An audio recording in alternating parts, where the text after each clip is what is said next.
Welcome to కీటాక్స్. ప్రాంతీయ పార్టీల్లో వారసత్వాన్ని ఎలివేట్ చేయడం అంత సులభమా? మోడీ జమానాలో గత 11 ఏళ్లలో ఓవరాల్ ఇండియాలో ప్రాంతీయ పార్టీల అనుభవాలు ఏం చెప్తూ ఉన్నాయి? ప్రాంతీయ పార్టీల విషయంలోనూ వారసత్వ విషయంలోనూ బీజేపీ అంతకు మించి మోడీ అనుసరిస్తున్న వైఖరి ఎలా ఉందో తెలుసుకోవడం అనేది, మరీ ముఖ్యంగా మహానాడు జరుగుతున్న సమయంలో తెలుసుకోవడం అనేది ఏపీకి చాలా important. Let us have a detailed look. This is Key Talks exclusive.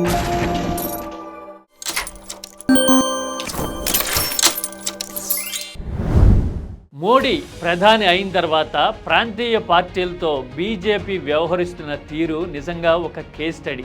ఎప్పుడు ఏ పార్టీ మిత్రపక్షంగా ఉంటుందో, ఎప్పుడు ఏ పార్టీ చీలికలు పీలికలై చరిత్రలో కలిసిపోతుందో ఊహించటం అంత సులభం కాదు. ఒకసారి పైనుంచి వద్దాం. జమ్మూ కాశ్మీర్లో పీడీపీ మహబూబా ముఫ్తీ బీజేపీతో కలిసి కొన్నాళ్ళు అధికారంలో ఉన్నారు మోడీ ప్రధాని అయిన తర్వాత. కానీ ఇప్పుడు పీడీపీ పరిస్థితి ఏంటి అనేది చూస్తే గనక బీజేపీ పొత్తు తెంచుకోవడము, ఆ తర్వాత ఆర్టికల్ 370 లాంటి నిర్ణయాలు తీసుకోవడం లాంటి పరిణామాలు పీడీపీ భవిష్యత్తుని కాకావికలం చేశాయి. కశ్మీర్ నుంచి కొంచెం కిందకు వస్తే హర్యానాలో గత 11 ఏళ్లలో ఐఎన్ఎల్డి ఏమైంది, ఎన్ని ముక్కలైంది, ఆ ముక్కలు కూడా చరిత్రలో ఎలా కలిసిపోయాయి అనేది కళ్ళ ముందు కనపడింది. ఓం ప్రకాష్ చౌతాలాతో మొదలుపెట్టి దుష్యంత్ చౌతాలా వరకు చాలా ఉదాహరణలు కనపడతాయి. ఆ తర్వాత పక్కనున్న పంజాబ్లో అకాలీదళ్ మొదట్లో బీజేపీతో కీచులాట పెట్టుకోవడము, సుఖబీర్ బావుమరిది మీద కేసులు పడ్డము, వరుసగా ఎన్నికల్లో ఓటమి పాలవటము, ఇప్పుడు అటు అకాల్ తఖ్త్ నుంచి ఒత్తిడి, ఇటు బీజేపీ వైపు నుంచి ఫ్రిక్షన్,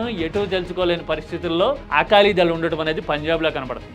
ఇక కొంచెం ఇటువైపుకి వస్తే యూపీలో బీఎస్పీ ఎక్కడుందో ఒకసారి భూతద్దం వేసి ఎతకాలి, మాయావతి ఏం చేస్తున్నారు అనేది. ఇది కూడా బీజేపీ దెబ్బే. ఉత్తరప్రదేశ్లో బీజేపీ 2014లో తలెత్తిన తర్వాత బీఎస్పీ అనేది ఉనికిలో లేకుండా పోతోంది క్రమంగా. ఇక మేనల్లుడిని ఎలివేట్ చేయాలి, Abhishek is going to be the next big thing అని చెప్పాలనుకున్న మమతా బెనర్జీ బెంగాల్లో ఇప్పుడు వెనక ముందు ఆడుతున్నారు. ఆ తర్వాత అటు నుంచి మధ్య భారతంలోకి వస్తే మహారాష్ట్ర అయితే గనక ఒక gutter experience for the regional parties. NCP ఏమైంది, ఎన్ని ముక్కలైంది, మళ్ళీ అతుకుతుందా?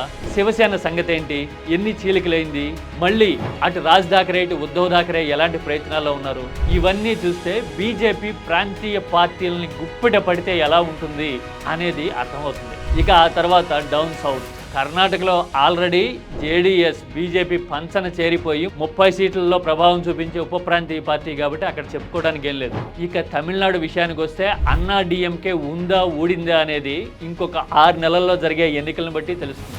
ఆ తర్వాత వారసుడిని నిలబెట్టాలని ప్రయత్నం చేస్తున్న డిఎంకే ఫార్చ్యూన్స్ ఎలా ఉంటాయి అనేది మోడీ చూపించబోయే ఇంపాక్ట్ని బట్టి తెలుస్తుంది. ఇక తెలంగాణలో బీఆర్ఎస్లో కవిత ముసలం పుట్టడానికి కూడా పరోక్షంగా కారణం బీజేపీ, ఆ పార్టీ అనుసరించిన విధానము, కేసులే కారణం. మరి ఆంధ్రప్రదేశ్ విషయానికి వచ్చేసరికి ఇక ఎలాంటి వైఖరి తీసుకోవచ్చు, ఇప్పుడు మిత్రపక్షాలుగా ఉన్న పార్టీలు భవిష్యత్తులో ఎలా జరగవచ్చు అనేది గనక ఆలోచిస్తే ఏమో ఏదైనా జరగవచ్చు అనేదే సమాధానంగా వస్తుంది. ఎందుకంటే మరీ వెనక్కెళ్ళకర్లా 2018 నుంచి 2024 మధ్య జరిగిన నాటకీయ పరిణామాలు, తిరిగిన యూటర్న్లో చూస్తే చాలు ఏపీలో ఏదైనా సాధ్యమే అనే విషయం అర్థమవుతుంది. వీటన్నిటిని చూస్తే ఒక్కటే అర్థమవుతుంది, మోడీ జమానాలో వారసత్వాన్ని ఎలివేట్ చేయడము, ప్రాంతీయ పార్టీల సక్సెషన్ అనేది కేవలం ఆ పార్టీల నాయకత్వానికి సంబంధించింది మాత్రమే కాదు. ఇఫ్ యూ కెన్ అండర్స్టాండ్, అంతకు మించి బీజేపీ రాజకీయ వ్యూహాల దయాదాక్షిణ్యాల మీద ఆధారపడి ఉంటుంది అనేది చెప్పడానికి ఎలాంటి సంకోచము చరిత్ర చూపించట్లా. This is the history of the previous decade. This is key talks.